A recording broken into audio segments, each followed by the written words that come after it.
Happy Asmara makin sukses jadi sultan di kampungnya dan suka bagi-bagi sembako.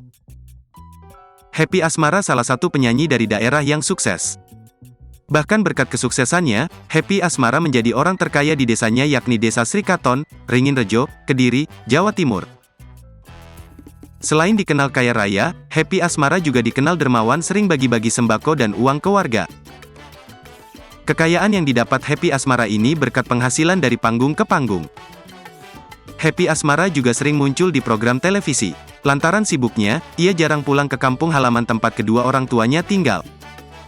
Namun, Happy Asmara bukan kacang lupa kulit. Hatinya begitu lekat dengan kampung halamannya. Meski sibuk urusan kerja di luar kota, Happy tetap menaruh perhatian pada desanya dan orang-orang yang tinggal di sana. Happy dikenal dermawan, tak pernah merasa berat untuk membantu orang. Ia rutin bagi-bagi rezeki dalam bentuk sembako dan uang.